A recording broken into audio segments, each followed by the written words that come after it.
Okay, hello. Delighted to welcome you all to Idea Space with the Urban Design Group, Urban Nous, and me, Christopher Martin. I'm an urban designer and planner focusing on the design of public realm and streets. I'm on the executive committee of the Urban Design Group and co-founder and director of urban strategy at Urban Movement. For this episode, we'll be focusing on human behavior, getting to the bottom of how urban spaces make us feel and ultimately how it can affect our decision making. I'm joined all the way from San Francisco by environmental psychologist, author, and researcher Lily Bernheimer. Lily, thanks so much for joining us. Hello, and thank you so much for having me on the show. No, really looking forward to it. I'm really grateful for you taking the time out to speak with us.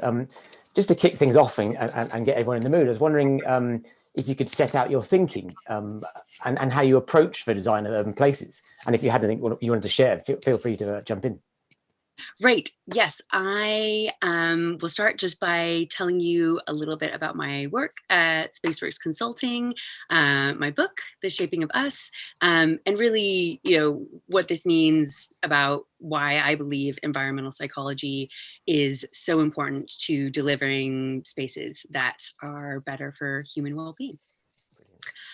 I began my work in the built environment back in 2008 in New York City, working with a nonprofit called Open Plans, or the Open Planning Project. And we were working on the amazing Livable Streets transformation that was happening in New York City at that time, along with groups like Project for Public Spaces, Transportation Alternatives, really transforming so much of the city's roadways into spaces for pedestrians and cyclists and public spaces. We were doing this specifically through more technology-based projects, so things like creating a collaborative website for people to request new bike parking locations from the Department of Transportation. So through this work, I was exposed to user experience research and design principles. I learned that when we're creating technology like smartphones or the applications we use on them, we typically invest in user experience testing and tweaking to refine these products and try to make sure they work in terms of human psychology and behavior. Now, not saying that that process is perfect, but it really goes a long way towards making sure that the technology we use in our everyday lives works better for human needs. I also learned that we don't often engage in this type of user experience research when it comes to the design of our buildings and public spaces. And I thought, well, this is really important. We need to be doing more of this. I think that we could avoid many of the problems that we encounter in our built environments if we just put a little bit of energy into thinking about how they work for human behavior, and then bringing that sort of iterative process where we understand look at how one space works and feed those lessons back into the next space. This led me over to the UK to get my master's in environmental psychology at the University of Surrey. And for those who don't know, environmental psychology is a interdisciplinary wing of behavioral science that focuses really on this dynamic of how both built and natural spaces impact human behavior, well-being, the dynamic interplay between humans and our environments. And then we use what we learn from this research to strategize how we can design workspaces, streets, living spaces to be better for collaboration, health, to encourage us to behave more safely or even to recycle more. I co-founded my consultancy, Spaceworks, to bring this research into practical application, working to help design working, living, and urban spaces that truly work for the people and purposes they serve. Looking across a wide range of research and case studies in urban environments, workspaces, living spaces, even hospitals while writing my book, I found there were two qualities that kind of consistently came up that were really core to human well-being across the environments we spend time in, and also to creating spaces that we find aesthetically pleasing to spend time in and look at. So the first is ordered complexity. When we look at beloved streetscapes and architecture, urban environments around the world, we often find this sort of balance of order and complexity. There's a sense of coherence between the different buildings in the street or a city, but they're not all exactly the same. There's order balanced with this sort of organic complexity.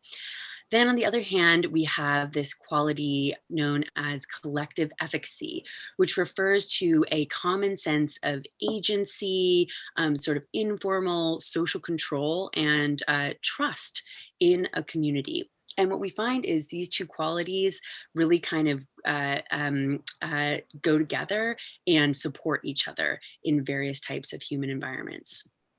So I think many of your listeners or watchers are probably familiar with this famous example of a shared space street transformation from the Laweiplein roundabout in the Netherlands, where removing stop signs and other directive signage and bringing in, greenery, roundabouts,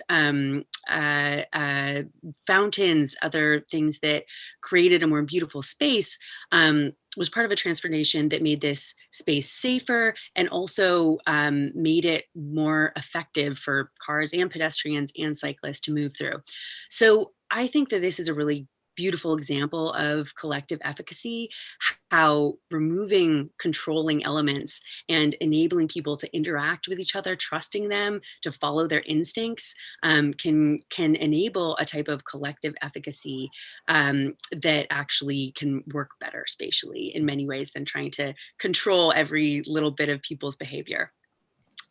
I've also had the opportunity to do some work strategizing around Vision Zero and things that we can do with the design of street spaces to help subtly encourage pedestrians to be safer when crossing the street. And one of the interesting, exciting ideas we came up with was to bring some more sort of colorful street paintings into intersections like the one you see here, that do sort of still subtly give a sense of maybe which way cars are coming or where people might walk, but also bring a little bit of that sense of ambiguity and bring a bit more ordered complexity to the aesthetic quality of the environment.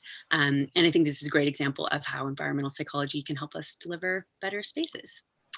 So that's sort of a very quick overview of some of the big picture of my work and the research that I've covered in my book. That's brilliant. Thanks so much for that. There's loads to take away in there for urban designers. Thanks for that. I suppose one thing I'd like to explore a bit more and sort of boil down into the challenges we face, and certainly something that I'm sure you are and I'm faced with every day is in our work is sort of taking people with you on a process of a design process and working with people to deliver change and deliver improvements, especially in our streets and communities. I think often one of the biggest problems or sort of challenges we face is getting people to change. And I was wondering if you could offer some insight as to why, as human beings, we find change so difficult. That's a really great question, and one that environmental psychologists spend a lot of time thinking about, especially why people tend to have such difficulty and negative reactions to anything that has to do with, even very minor changes in our neighborhoods, like, oh, yes, we're going to replace that street light over there, or these kinds of things can stir up really, really negative, very emotional reactions from people. So one reason we believe we may react so strongly to changes to our environments is that we actually sort of use our surroundings to reinforce our own sense of identity. This is an idea that's known as place identity. And it's not just simply, oh, I'm from New York, I identify as a New Yorker. It's more about, more subtle aspects of your own identity that you may sort of link to the place you live. Many of us, we want to believe that we're effective people, that we're consistent, that we're kind of have a sense of continuity throughout our lives. And so when we see our environments changing, it can feel like a threat to our own identity, and perhaps even remind us of our own mortality in some ways. So, then you have more specific issues that come up if you're a person from one type of community that maybe is now aging out of that place, or there are economic clashes that are being represented by changes to the environment that also clearly can trigger more particular things about identity. No, it's great. It's really, I think it's really interesting to put it into context as well, so they can actually understand the sort of the trauma that people go through sometimes in these changes. But I think another sort of thought I'd like to test with you is we, especially in street design, which is where I sort of focus, it's very much governed by mechanistic and engineering-led responses as a norm. When what we're actually trying to do, a lot of the time, if not all the time, is influence human behaviour. Why do you think applying sort of environmental psychology to the design of places isn't commonplace? It's not commonplace, and especially not as commonplace as it should be. This is another great question, and I wish I knew the answer exactly, because I spend a lot of time trying to convince people that they do need to be paying more attention to human psychology and behavior.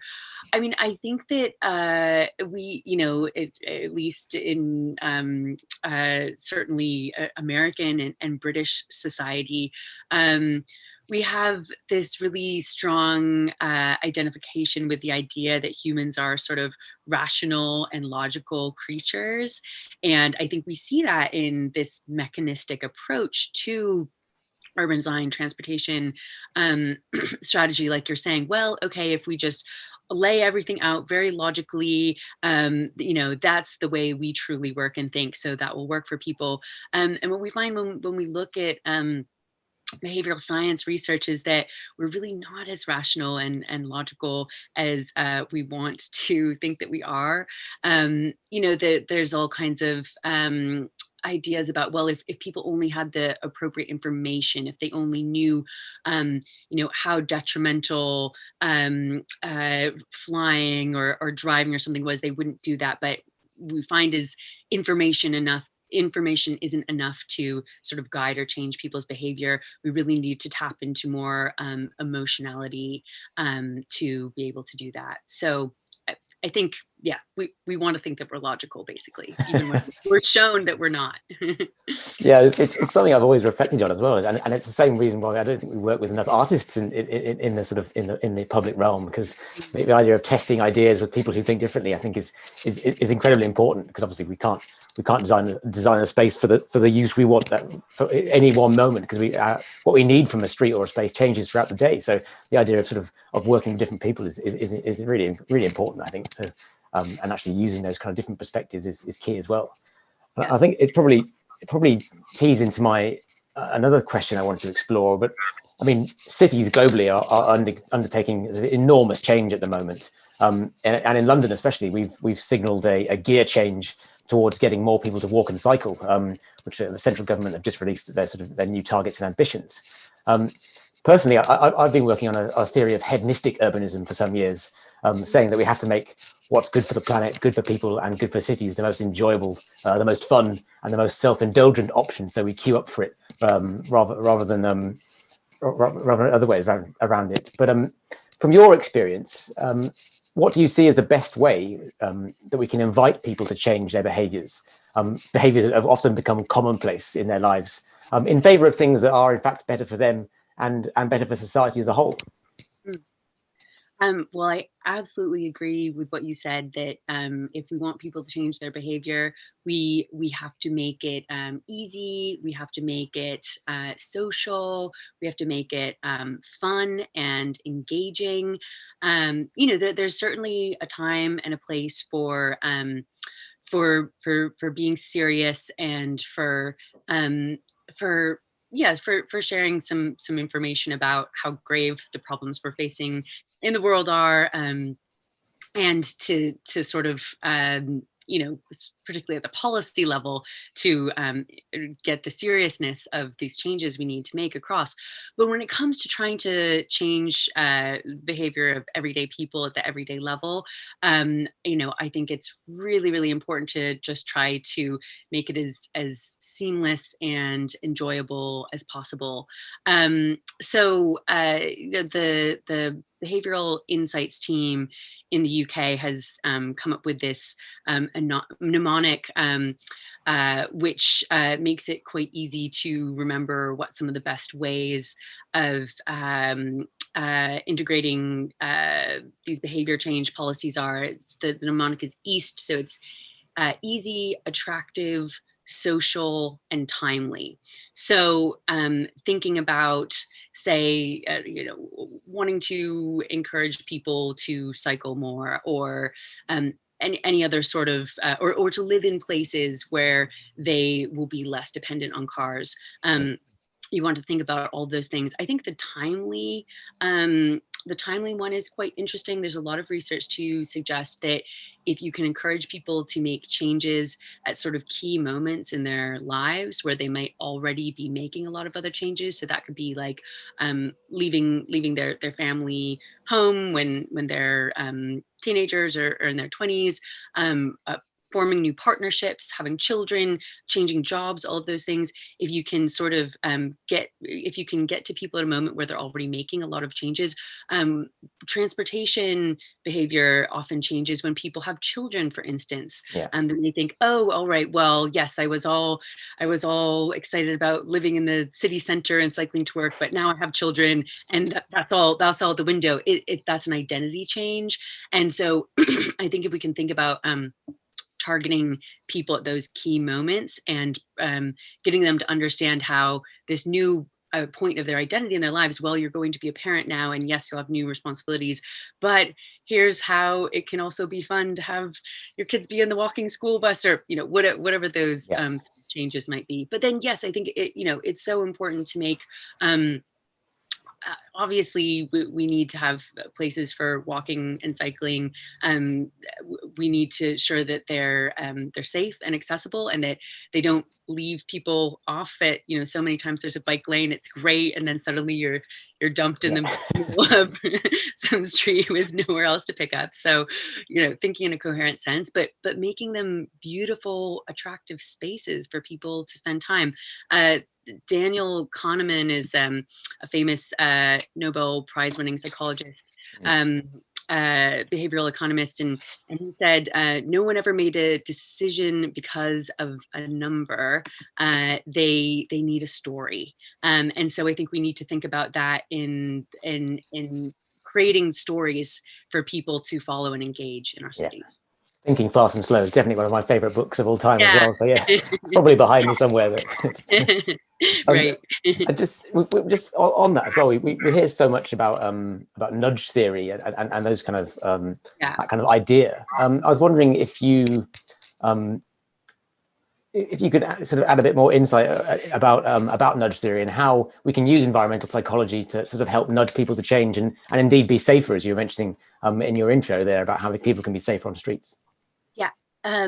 So to start with a slight caveat, I think nudge theory can be taken too far. I think sometimes mnemonics like the ones I mentioned, they're really useful to help us remember like the sort of high level concepts, but it is also really important to drill down into issue specific research and, not just sort of get carried away with the more simplistic framing of things, because these things can operate very differently sometimes for different types of behaviors or different issues.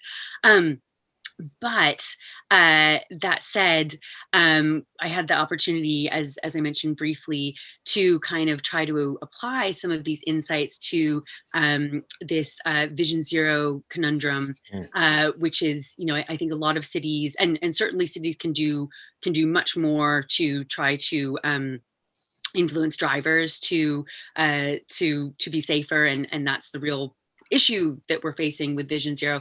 But at the same time, pedestrians are part of the equation. And so we were looking at, well, can we do kind of traffic calming for pedestrians? Like, what are these subtle things that we can bring in to try to impact pedestrian behavior? So going back to the East mnemonic, making it easy and attractive for pedestrians to cross intersections in the places that are safest for them to do so. Those are really, really important. I mean, what we found overall is that pedestrians really want to take the shortest path across the intersection that they can. And so what that means is that we should be sure that the shortest path is the safest path, or try to, sort of realign or shorten crossing distances at the safest areas, sort of just rearrange things to make sure we're taking advantage of that. And then we also found that where there's a really big problem is if there's sort of a mismatch between the actual danger at an intersection and the perceived danger. So there might be some place where we've shortened a crossing distance because we are trying to signal to drivers that they should slow down, sort of bottlenecking thing. But if it turns out that's still a quite dangerous place, we want to be sure when crossing distances are shorter, that subtly says to pedestrians, oh, this is just a little not very long place for me to cross. Well, I maybe don't need to be quite as worried then. And then the attractive point as well, if there's an area that we want people to be drawn to, then let's invest in making it more beautiful, attractive, appealing, color, plantings. We also found that there was an interesting sort of thing that came up where sometimes there would be, cycle parking or other amenities sort of along the side of a road, and that had this sort of edge effect of funneling pedestrians to be more likely to cross at the marked crossing, because those things, it's not guard railing where it feels like a sort of imprisonment environment, but at the same time, these are things that we really need in the public realm anyway, and Yes. and it kind of funnels people towards the right. So you could use planting or things like that. And yeah. So those were a few of the things that we found were really useful in nudging pedestrians to try to cross cross streets in ways that would be safest. Yeah, make the easiest and the most beautiful way the safest way, and then everyone will be happy. Yeah. Yes, absolutely. That's brilliant. I'm sure we could talk all day about this, but I'm afraid that's all we've got time for today.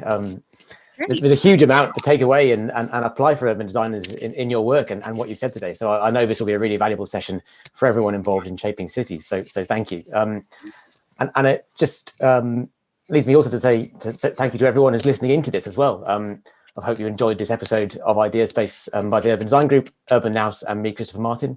There'll be more episodes coming your way, so please do get in touch if you have any questions, and check out the events page of the Urban Design Group to see more around urban specials. So thanks everyone, and thank you to Lee.